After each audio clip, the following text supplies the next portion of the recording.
12 horas 40 minutos, estamos de volta com Rede Notícia. Vamos conversar agora com o vereador Diego Sanches, do Solidariedade, que é o novo vice-líder do governo Álvaro Damião na Câmara Municipal de Belo Horizonte. Vereador, obrigado por o senhor ter atendido de pronto o nosso convite, né?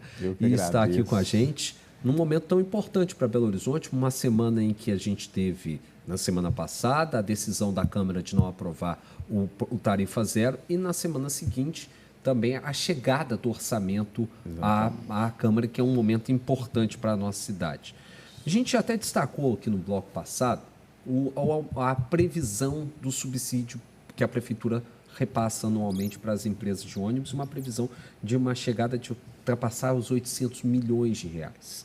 Uma das falas do prefeito Álvaro Damião, na justificativa para poder rejeitar o tarifa zero, é dizer que a Prefeitura não tinha condições de bancar todo o sistema de ônibus na capital, embora a gente saiba que dentro do desenho de tarifa zero existia uma contrapartida de que empresas também privadas fariam e públicas fariam esse pagamento também, custeariam o tarifa zero.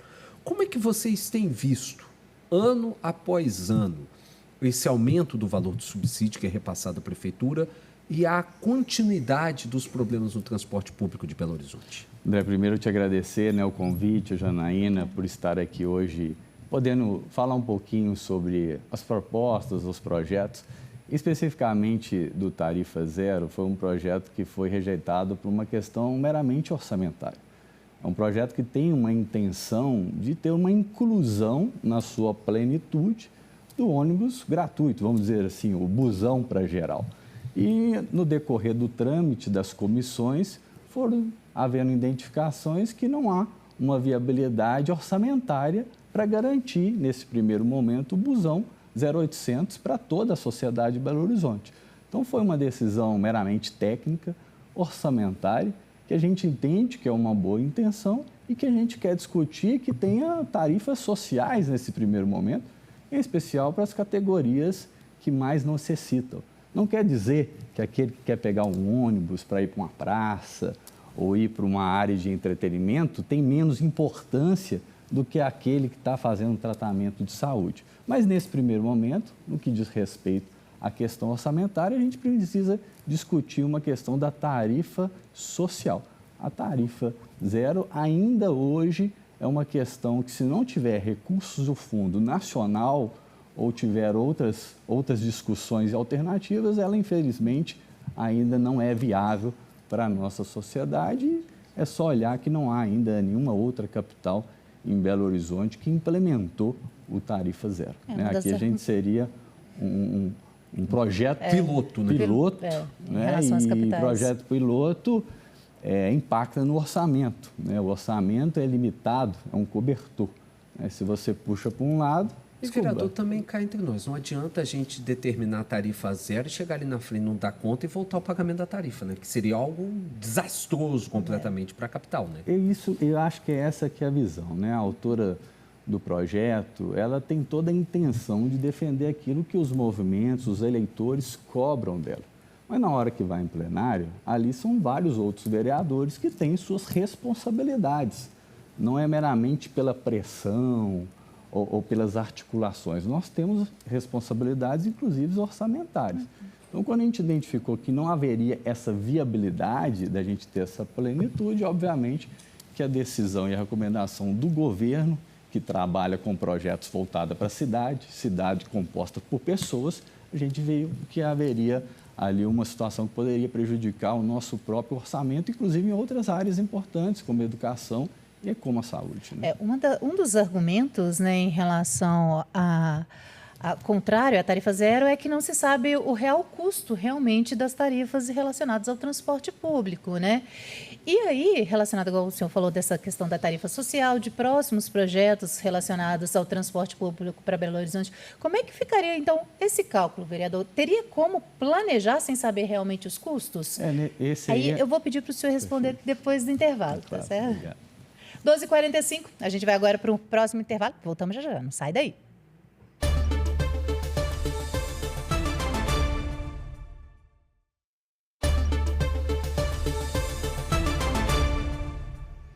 Estamos de volta com Rede Notícia. Continuamos a conversa aqui com o Diego Sanches, vereador do Solidariedade em Belo Horizonte e vice-líder do governo Álvaro Damião na Câmara Municipal da capital mineira. No bloco passado, a Janaína levantou uma bola sobre a questão da tarifa social, que foi uma discussão que o próprio prefeito Álvaro Damião já começou a falar. É possível a gente prever isso? Porque muitas vezes aqui, quando a gente conversou sobre tarifa zero, com pessoas favoráveis e contrárias, a gente discutiu a possibilidade. Não é possível, ao invés de chegar logo com tarifa zero 100% e aumentando os espectros de gratuidades ou garantindo condições diferentes para pessoas de baixa renda? É esse o caminho que Belo Horizonte deve tomar? É esse o caminho. A gente está vendo o prefeito Álvaro Damião já falando a respeito do tarifa social, para a gente desenhar nesse primeiro momento, essas categorias que necessitam de algo que é prioridade ou que é urgência, né? Aqui eu posso destacar uma pauta que é muito cara para mim, que são as mães atípicas. Hoje o passe livre é da pessoa com deficiência. Se a mãe leva o filho à escola utilizando o passe livre do filho, ok, mas ela não consegue voltar. Então, com a passagem de quase R$6, como é que você pede para uma mãe que utiliza do BPC para sobreviver, retira dinheiro para passagem para poder voltar para casa, descansar, tomar um banho, tomar um lanche e voltar novamente para buscar os seus filhos? Então, são camadas que a gente precisa, nesse primeiro momento, sem desconsiderar o tempo das outras pessoas. O tempo de todo mundo tem um valor. Mas, nesse primeiro momento, a tarifa social seria para acolher, em especial, essas camadas que realmente necessitam por uma questão de prioridade e por urgência. Então, é algo que o prefeito já tem falado, obviamente vai desenhar com seus gestores, criar um grupo técnico para poder apresentar isso com responsabilidade fiscal e orçamentária, que é o mais importante. E essa relação do prefeito com a Câmara, teve toda essa questão semana passada, né, todo esse conflito, como é que está? Como é que você avalia essa relação do prefeito com a Câmara agora, vereador? A relação da atividade política é algo normal, né? Os conflitos, eles são inerentes da atividade. É ali que você tem um momento dos diálogos, dos debates, né? Ou para contribuir com o projeto do colega ou poder fazer alguma alternativa. Então, isso é natural, oscila muito, né? Nesse primeiro momento, agora como vice-líder de governo, né, dando todo o suporte ao nosso líder vereador Bruno Miranda, é fazer com que a gente possa trabalhar muito e fazer com que os projetos do governo, no qual estão todos alinhados ao planejamento estratégico, possam se tornar uma realidade, e muitas das realidades das implementações de políticas públicas passam pela norma. Você precisa de uma lei, através do projeto de lei, às vezes para implementar uma política pública. Então, nesse primeiro momento, eu vejo que a Casa vai, em algum momento, entender que os conflitos são naturais, cada um ali defende o seu espectro, o seu território, a sua ideologia. Mas quando se trata de orçamento, a gente trata da cidade como um todo. O cobertor é curto. Se você puxa para um lado, descoberto do outro. E aí que tem uma outra discussão que começa a ser feita a partir de agora, que é em relação ao orçamento. E aí, na Câmara, a gente tem a previsão legal em Belo Horizonte das emendas impositivas. Perfeito. E existe um trabalho por parte do prefeito para fazer com que esses valores sejam voltados para demandas que o município tem e algumas coisas que a prefeitura quer puxar em termos de obra, investimento e algumas necessidades. Como é que já está esse entendimento? Os vereadores, eles recebem um portfólio de possíveis projetos e programas que já é uma demanda do município. Ou seja, vem como se fosse ali um caderno de opções que você pode aproveitar daquele estudo ou daquele diagnóstico já feito pela prefeitura para você encaminhar o seu recurso, que é recurso público, mas o vereador tem esse poder discricionário. Então, às vezes, tem uma praça que precisa de uma revitalização grande. Se você abre o portfólio, aquela praça é do seu bairro, ali você já tem uma sintonia de poder dizer, não, vou encaminhar aqui, há uma necessidade, já tem um estudo. Eu acho isso interessante porque também mostra para o vereador quais são as reais necessidades ao olhar do governo. Mas também não limita o poder discricionário do vereador de indicar para uma instituição, de indicar para um problema específico e público que ele entende que é uma necessidade, que também é o papel do vereador. A gente está nas ruas, justamente fiscalizando e vendo as situações e as demandas que muitas das vezes são demandas públicas que requer orçamento. Nem tudo se resolve por ofício. E você falou, o cobertor é curto, e esse ano está mais curto porque a gente vem com uma previsão aí de mais de 800 milhões de déficit. Foi maior a previsão da lei orçamentária anual do que estava previsto pela LDO. Como é que vocês estão recebendo isso De onde a gente pode identificar que esse déficit é proveniente? É por conta de investimento em obra, investimento em melhoria na cidade? Como que é possível tentar fazer com que essa lei orçamentária tenha um déficit menor do que a previsão que foi iniciada agora? Por exemplo, a Câmara dá para cortar em algum lugar, dá para cortar em alguma coisa? É um esforço que todo mundo tem que fazer, né, Exato, eu acho que o esforço são de todos nós, né, do governo rever uma forma de uma arrecadação mais eficiente. Não estou falando de aumento de impostos, né, porque às vezes pega isso e fala aumento de E a impostos. gente está falando de previsão também, a gente não está falando de ciência exata, Nós estamos falando né? assim de como promover uma arrecadação mais eficiente, né, promover mais ações na nossa cidade para potencializar o que realmente arrecada aqui no município, que é comércio, serviço, turismo. Então, garantir para que o empreendedor possa vender cada vez mais é pensar na nossa arrecadação. Nós temos que trabalhar a sonegação fiscal, nós temos que trabalhar a dívida ativa, isso no que diz respeito à receita. E na despesa, é óbvio, vai haver contingenciamento que não sejam em áreas importantes, como saúde e educação.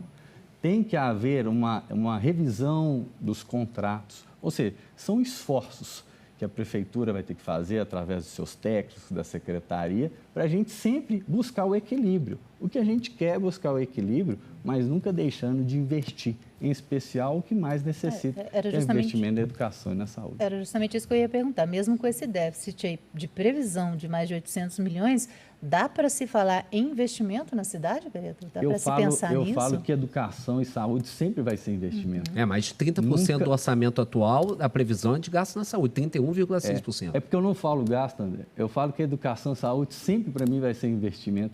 É porque a gente fala despesa... Aplicação, então, de recursos, vamos lá.